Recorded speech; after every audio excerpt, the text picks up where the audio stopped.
مولانا روم رحمتullah علیہ فرماتے ہیں شیشے کا ایک ٹکڑا دن کے وقت لے لو اور اس کو دیواروں پہ جس طرف بھی سورج کو دکھا کر کے اجالا کرو گے تو دیواروں پر بھی یہ شیشے کی روشنی جائے گی کہ نہیں جائے گی؟ حالانکہ وہ لائٹ نہیں ہے، اس میں بیٹری نہیں ہے، لیکن دھوپ کی وجہ سے تمہارے ہاتھ کا شیشہ چمکتا ہے، جدھر بھی تم کرو گے، دیوار پہ، کسی کے منہ پہ، کہیں پر بھی۔ بچپن میں ہم کھیلتے تھے تو یہ شیشے کی روشنی، اللہ فرماتا ہے الذین آمنوا وتطمئن قلوبهم بذکر اللہ الا بذکر اللہ تطمئن القلوب۔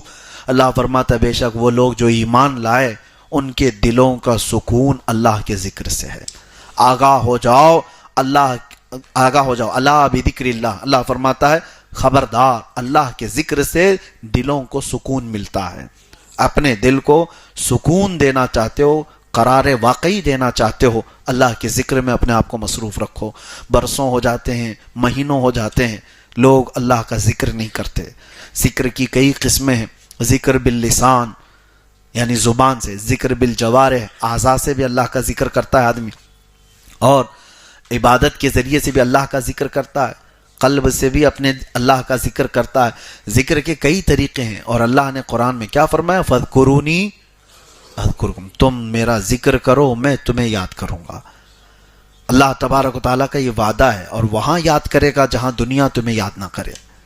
تمہاری قبر میں کوئی تمہیں پوچھنے والا نہیں، لیکن اللہ تبارک و تعالیٰ تمہیں وہاں پر یاد فرمائے گا۔ تو یہ ذکر کے بغیر مردہ ہے آدمی، اور ایسی ہی سمجھ لو ہماری روح بیمار ہوتی چلی جاتی ہے۔ دل کے متعلق فرمایا میرے آقا صلی اللہ علیہ وسلم نے، جب پیدا ہوتا ہے بندہ تو ایسا اس کا دل صاف شفاف آئینے کی طرح ہوتا ہے، پیدا ہوتا ہے، اور جب وہ بڑا ہو کر شعور آتے ہیں اور گناہ کرتا ہے تو اس کے دل پر ایک دھبا لگایا جاتا ہے، اور اس کے بعد وہ دھبا اس کو دوسرے گناہ پر ابھارتا ہے۔ ایک بار کر لیا نا تو کیا فرق پڑتا ہے، کچھ ہوا تو نہیں، دوسرا گناہ کرتا ہے، پھر تیسرا گناہ کرتا ہے، پھر چوتھا گناہ کرتا ہے۔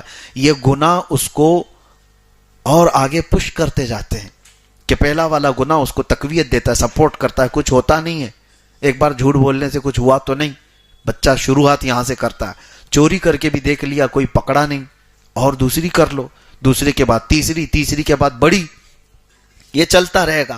اور میرے آقا صلی اللہ علیہ وسلم فرماتے ہیں ایک وقت ایسا آ جاتا ہے اس کے دل پر کالے نقطے بیٹھتے بیٹھتے پورا دل کالا ہو جاتا ہے، اور دل جب کالا ہو جاتا ہے تو پھر اس کو نہ عبادتوں میں دل لگتا ہے، نہ قرآن پڑھ سکتا ہے، نہ زیادہ دیر تک مسجد میں بیٹھ پاتا ہے، نہ غربا و مساکین کو خیرات کر پاتا ہے، نہ اس کو آیات عذاب ہلا پاتے ہیں، نہ آیات قبر۔ وہ جنازے دیکھتا رہتا ہے قبرستانوں میں، ٹھٹے مار کر ہنستا رہتا ہے، یہ اس کی علامتیں ہیں جس کا دل کالا ہو چکا ہے۔ اسے نہ مردے کچھ الجھات پاتے ہیں، نہ قبروں کی زندگیاں اسے واضح و نصیحت کرتی ہیں۔ دل جب سیاہ ہو جائے تو یہ بہت سخت ہے، اور اس کے بعد کہا گیا نہایت جب دل سخت ہو جاتا ہے تو اس بندے کے متعلق کوئی بھروسہ نہیں کہ وہ کہاں تک گناہ کر سکتا ہے۔ وہ ماں سے زنا بھی کر سکتا ہے، باپ اپنی بیٹی سے زنا بھی کر سکتا ہے۔ یہ تمام چیزیں علامات بتائی گئی، دل کو اتنا سیاہ ہونے نہ دو۔ کب ہوتا ہے یہ گناہ کرتے کرتے، جب اس کا علاج ہی نہیں کرتا کوئی بندہ۔ اب اس کا علاج کیا ہے؟ قرآن کہتا ہے دل کو پاک کرنا ہو تو اللہ کا ذکر کرو۔ جب تم ذکر الہی کرو گے یہ میل چھٹتا جاتا ہے، دل کے اوپر سے نکلتا جاتا ہے۔